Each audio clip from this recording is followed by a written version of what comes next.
Confusion है कि कुछ लोग गया में तर्पण करने जाते हैं, खास तौर पर विधि व्यवस्था के साथ करते हैं। अगर गया में तर्पण कर दिया, पिंडदान कर दिया, तो फिर क्या ये पितरपक्ष होता है? उस वक्त उनको अपने घर में खास ये श्राद्ध करना चाहिए, या अगर आपने गया में पिंडदान करने दिया है तो इसकी जरूरत नहीं?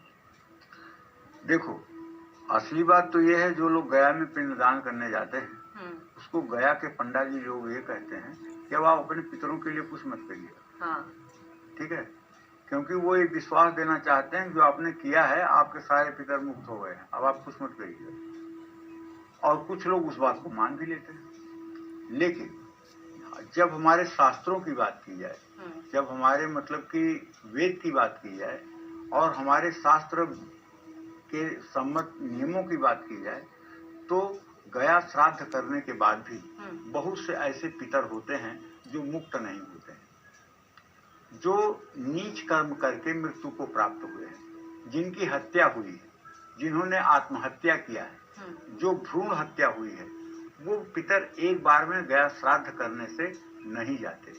100 बार भी गया श्राद्ध किया जाए तब भी वो नहीं जाएंगे। होते हैं प्रेत थोड़ी मुक्त होते हैं, पितर मुक्त होते हैं।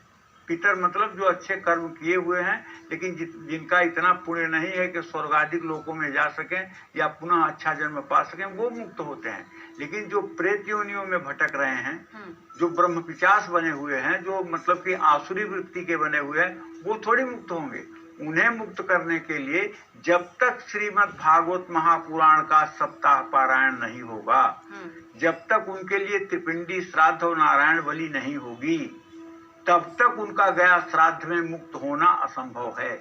इसीलिए हम नहीं जानते कि हमारे पूर्व जन्म के कौन कौन से पूर्वज अतृप्त हैं। इसलिए हमें गया श्राद्ध करने के बाद भी पिंडदान और तर्पण की प्रक्रिया जारी रखनी चाहिए। ये मेरा ही विचार नहीं, ये हमारे शास्त्र का विचार है। धुंधकारी का गोकर्ण ने गया में श्राद्ध किया था, इसके बाद धुंधकारी जो है आंगन में आकर के पूरी रात तांडव करता था और गोकर्ण को डराता था।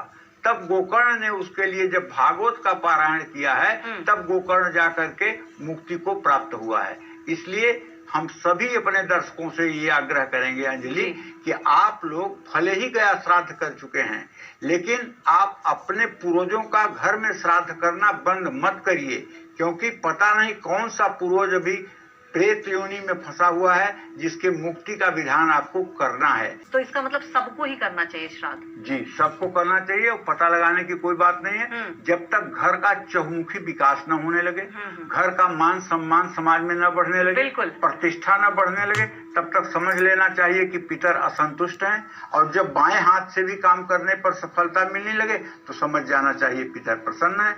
जय मां विंध्यवासिनी।